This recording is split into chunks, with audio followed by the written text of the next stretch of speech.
moi, à chaque fois, je les salue.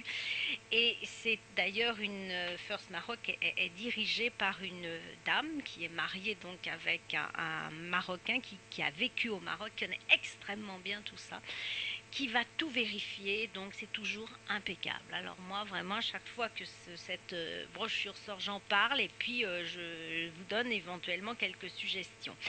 Alors on commence avec Casablanca et son histoire.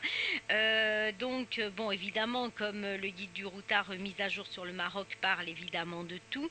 Simplement, bon, c'est vrai que la destination, par exemple, de Marrakech reste pendant le printemps ou la fin de l'hiver une destination privilégiée, puisque Marrakech n'est évidemment pas au bord de l'eau, que toute l'année il fait bon, donc ça reste quand même une destination très très très prisée, et notamment des Français. Et puis il y a donc non loin de là, un petit peu plus de 200 km si vous voulez aller quand même au bord de l'eau et puis profiter notamment de la thalassothérapie, parce qu'il y a beaucoup de centres de thalasso qui se sont créés au Maroc, mais il y en a un qui est vraiment le centre de thalassothérapie. Et là aussi, je sais qu'il y a quantité de monde qui apprécie maintenant la thalasso. Et bien, c'est celui qui se trouve à côté de Casablanca, au Riyad Salam. Ça s'appelle le Riyad Salam. C'est à Casablanca même, mais c'est au bord de l'eau.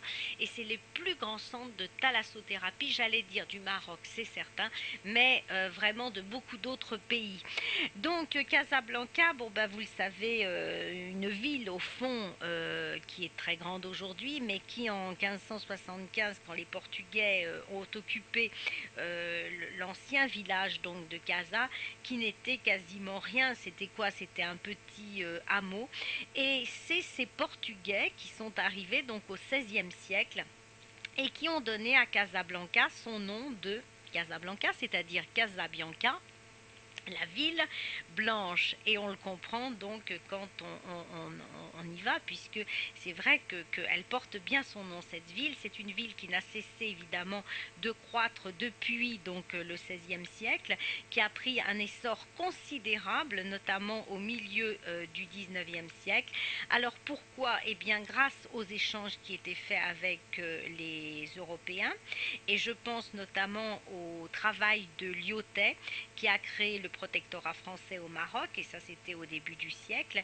Et puis donc grâce au port que possède Casablanca, donc développement, échanges commerciaux, échanges également touristiques, échanges avec également les plus grands pays africains, donc avec l'Europe, je vous l'ai dit, et donc une population qui a été vraiment croissante, qui ne comptait, on va dire en 1900 qu'environ 20 000 habitants, et qui affiche aujourd'hui un chiffre absolument incroyable.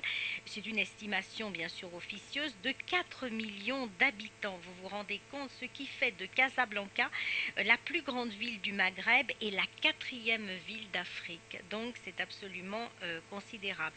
Alors Casa, bon bah c'est également, on le sait, une ville jeune où il y a beaucoup donc de jeunes qui cherchent du travail, avec difficulté car il est très difficile de trouver du travail au Maroc, mais enfin qui a beaucoup d'activités économiques et qui regroupe les activités économiques du pays, qui est le siège aussi de beaucoup de sociétés de nationales, internationales, de grandes banques, et puis évidemment qui, et c'est ça ce côté, puisque nous sommes quand même dans une émission culturelle, c'est ce côté qui nous intéresse aussi, et bien qui est très intéressante par ses beautés artistiques, et on va voir justement, on va essayer d'en découvrir quelques-unes.